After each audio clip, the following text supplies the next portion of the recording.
চমক আর নাটক একসঙ্গেই চিলির মাঠে। অনূর্ধ্ব-২০ বিশ্বকাপে গ্রুপ পর্বে বিদায় নিয়েছে ব্রাজিল, আর চ্যাম্পিয়ন হয়ে নকআউটে জায়গা করে নিয়েছে আর্জেন্টিনা।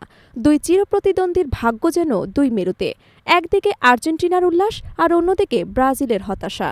শনিবার ভোরে ডি গ্রুপের শেষ ম্যাচে ইতালিকে ১-০ গোলে হারিয়ে গ্রুপ চ্যাম্পিয়ন হয়েছে আর্জেন্টিনা।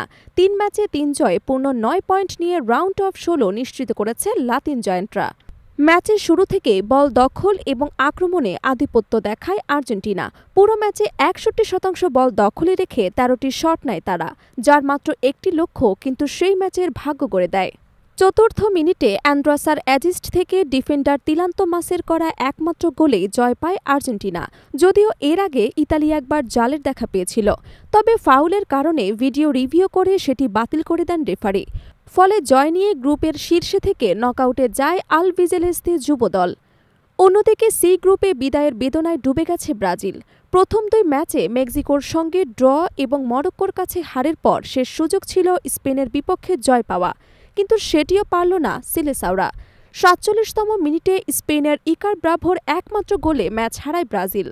ম্যাচ জুড়ে একাধিক আক্রমণ করেও স্প্যানিশ গোলরক্ষক ফ্রান্স গঞ্জালেসকে পরাস্ত করতে পারেননি তারা। ফলে ৩ ম্যাচে মাত্র ১ পয়েন্ট নিয়ে গ্রুপের তলানিতে থেকে বিদায় নেয় ৫ বারের বিশ্ব চ্যাম্পিয়নরা। গ্রুপ পর্বে অন্যান্য দলের ফলাফলও চমকপ্রদ। গ্রুপ এ থেকে জাপান ৩ ম্যাচ ৩ জয়ে ৯ পয়েন্ট শীর্ষে থেকে চিলিকে সঙ্গে নিয়ে রাউন্ড অফ 16-এ জায়গা করে নিয়েছেন। গ্রুপ বিতে ইউক্রেন অপরাজিত থেকে প্রথম, আর প্যারাগুয়ে এবং দক্ষিণ কোরিয়াও পরবর্তী পর্বে উঠেছে। গ্রুপ সিতে মরক্কো এবং মেক্সিকো নিশ্চিত করেছে নকআউট রাউন্ড। স্পেনও যোগ দিয়েছে সেরা ১৬-তে। গ্রুপ ডি থেকে আর্জেন্টিনা এবং ইতালি জায়গা করে নিয়েছে পরের ধাপে। গ্রুপ ইতে যুক্তরাষ্ট্র ২ ম্যাচে জয় পেয়ে আগে নকআউট ফ্রান্সও লড়াইয়ে টিকে আছে। সর্বশেষ গ্রুপ এফ-এর সমান ৪ পয়েন্ট নিয়ে শীর্ষে কলম্বিয়া এবং নরওয়ে, আর ৩ পয়েন্ট আছে নাইজেরিয়া।